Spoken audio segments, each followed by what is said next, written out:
कालचक्र है और माया है। तो यहाँ बैसाखी की बधाई दे रहे हैं, वहाँ थोड़ा दुख का आलम भी है हमारे बीच में। राघव जी एडवोकेट साहब, जिनके परिवार की, उनकी सास से लेके, उनकी वाइफ से लेके, भैन जी से लेके बहुत अटूट श्रद्धा, उन्होंने परमदयाल जी महाराज को परमात्मा माना। लेकिन क्योंकि इस कोरोना के काल में कुछ भी पता नहीं लग रहा कि क्या हो रहा है और क्या नहीं हो रहा है,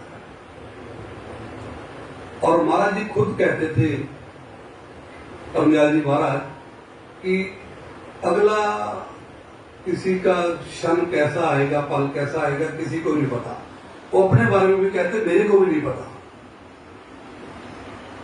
उनको सब कुछ पता था, लेकिन वो एक नम्रता के लिए ये बात कहते थे। सो पूरा परिवार से, हमें मानता मंदिर ट्रस्ट की तरफ से, मानता मंदिर की तरफ से, सारे सत्संगियों की तरफ से परिवार के साथ बहुत संवेदना है। ऐसे ही दयाल कमल जी महाराज के साथ हर वक्त साई की तरह रहने वाले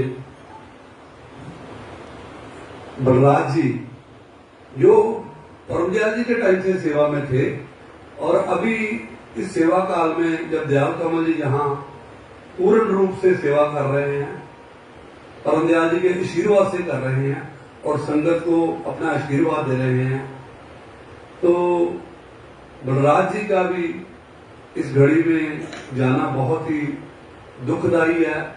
और सारे परिवार से, मानवता मंदिर परिवार की तरफ से, क्योंकि मानवता मंदिर भी परिवार एक परिवार ही है, जो परमदयाल जी महाराज के जितने भी सत्संगी हैं, ये एक परिवार, बड़ा परिवार है परमदयाल जी महाराज का।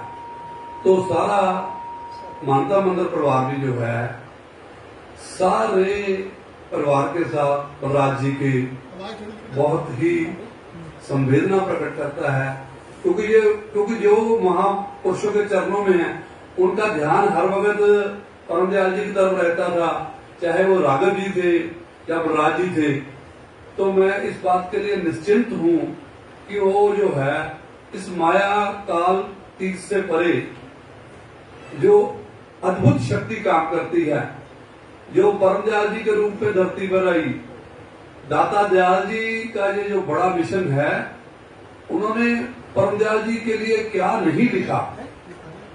आज जब जो झंडे की रस्म की गई है, परमदयाल जी के लिए इतना बड़ा कलाम दाता दयाल महाराज ने लिखा है, और दाता दयाल जी महाराज जैसा संत और अध्यात्म पे लिखने वाला महापुरुष शायद इस धरती में अभी तक नहीं द्वारा आया, ना पहले था। इस बात को जो पढ़ते हैं, समझते हैं, उनको पता है इस बात का कि महर्षि जो थे, अपने जीवन काल में 4000 से लेकर 6000 अध्यात्म के ऊपर उन्होंने किताबें लिखी, लेकिन आखिर में क्या लिखते हैं कि गर्क कर दे गंगा में सब पोथियां, सिर्फ मन को हाथ में लेने का अरमान कर। तो कहने का मतलब था कि कारण तो सारे वही हैं, जो पढ़ना लिखना ज्ञान है वो यहीं आकर समाप्त हो जाता है। तो हम लोग यहाँ इकट्ठे हुए हैं विसाखी पे। पिछले साल विसाखी का जो शुभ पर्व था वो हर साल की तरह नहीं हो सका था।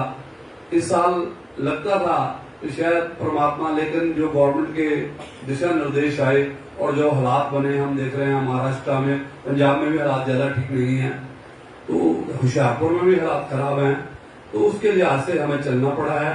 लेकिन जो संगत, क्योंकि जो नजदीक से सब लोग पधारे हैं, जोगिंदर भाई बैठे हैं, सुषमा बहन बैठी हैं, मेरे माता जी बैठे हैं, और अभय जी तो अब इनका परिवार जो है नतमस्तक है, खुद ही सारी सेवा का कार्यभार ले सामते हैं, तो इनको हम नतमस्तक हैं। मैं नतमस्तक हूँ, जोगिंदर भाई को नतमस्तक हूँ। तो सब जो है, ट्रस्टी विजय डोगरा जी बैठे हैं, सुरेश जी बैठे हैं, विपिन जैन जी सारी सेवा कर रहे हैं, सुंदा जी का परिवार बैठा, भाई साहब का साहब बैठे हैं।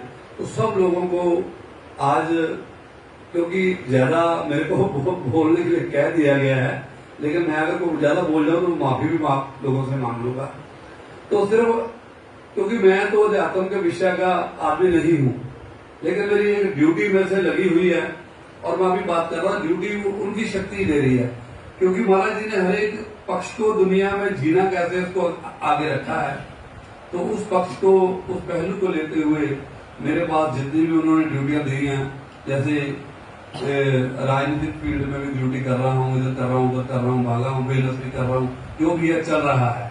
अशोक जी बैठे हैं, तो मैं आज जी उनसे प्रार्थना करता हूँ, महाराज की शक्तियां जितनी काम कर रही है परमदयाल मालिक की कर रही है, तो मैं प्रार्थना करता हूँ ये कोविड काल जो है ये जल्दी दुनिया को इससे मुक्ति मिले, ताकि आदमी की जो एक लाइफ है पहले की तरह नॉर्मल हो जाए।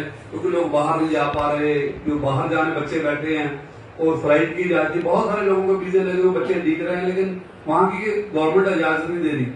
जैसे न्यूजीलैंड की गवर्नमेंट लोगों को पड़ा, एक आदमी को नहीं अंदर आने दे रहे अपनी कंट्री में, तो ऐसे हालात बने हुए इसके किसी का बस नहीं है। तो महाराज ने तो काल चक्कर के लिए पहले ही कह दिया। उन्होंने तो उनका जो अध्यात्म का विषय था वो ये था कि दुनिया में जीने का एक अलग विषय था, और इस काल और माया चक्कर से बाहर कैसे जाना है वो कहते इसके लिए मेरे पास कोई नहीं आता। वो उनकी कृपा हो तो जो आदमी आता है उसको सोच आती है ये। तो चलो इस शरीर में हमें सारे काम करने हैं, तो हमारे शास्त्र भी यही कहते हैं, चाहे वो गीता का ज्ञान है, चाहे गुरु ग्रंथ साहब महाराज का ज्ञान है, या और आध्यात्मिक ग्रंथ जितने भी दुनिया के ज्ञान तो उनका वही है, सार वही है।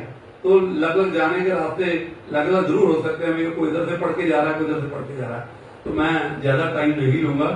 और लंगर सुबह था, अभी भी लंगर का इंतजाम है, हाँ जी, लंगर का इंतजाम है, विजय डोगरा जी और अभय जी ये सारे करते हैं। तो सामने लंगर भी छक के जाना है, और कोविड के नियमों का पालन करना है सबने। दूर दूर बैठ के जो भी सरकार कर रही है, बाद में हमें लगता है यार हमने ही लापरवाही की है, लगता है हमें लोग टोकते हैं। जैसे को मास्क नहीं लगा रखा, दूसरा आदमी कहता है मैं घर से बाहर हूँ, बच्चे कहते आप तो खुद भी मास्क लगाते, लोगों को कह रहे बात तो ठीक है उनकी। तो मैं जितने दुनिया में मानता मंदिर से जुड़े जितने भी आदमी इस सत्संग को, सत्संग कह दिया मैंने, सिर्फ इन वचनों को, सत्संग तो नहीं है ये वचन है एक तरह के, जो परमदयाल जी महाराज के कहे हुए हैं, संतों के दयाल कमल जी महाराज के हैं। तो क्योंकि वो उन्ना में है आज, तो मेरी हाजिरी लगा दी अभय जी ने, नहीं आपने 2 मिनट बात कर ली है, तो मैंने बात की है। सत्संग देने का मेरे को अभी वो नहीं, मुझे पता है अभी नहीं मैं दे सकता, क्योंकि सुर्ख की जब तक ये एक जगह पे टिकती नहीं है, उस किसी आदमी को सत्संग देने का अधिकार नहीं है। इसका उस जगह पे जाने के बाद ही उसको पता लगता है। हम वचन तो किसी को पढ़ के कह सकते हैं, वो कहते हैं, दुनिया में इतने वक्ता हैं वचन कहते रहते हैं।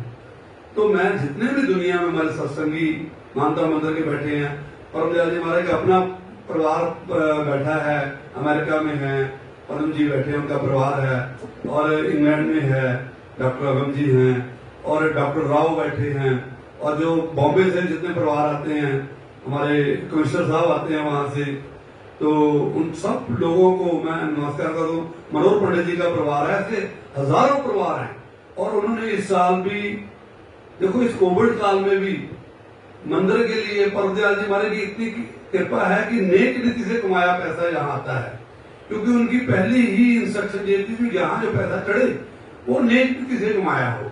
तो मैं उनको सबको यहाँ से नमस्कार करता हूँ।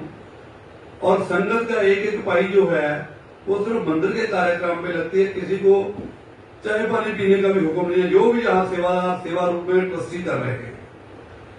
तो जो ये ट्रस्ट का हम हर साल जो ट्रस्ट का कार्य जोखा है, तो हम उसको बताते हैं, तो मैं 2 मिनट के लिए उसको भी बताऊंगा। तो उसके बाद अभय जी और अशोक जी बैठे हैं, ये आरती करेंगे। मैं पहले ये पढ़ दूं, उसके बाद आरती हर साल की तरह होगी।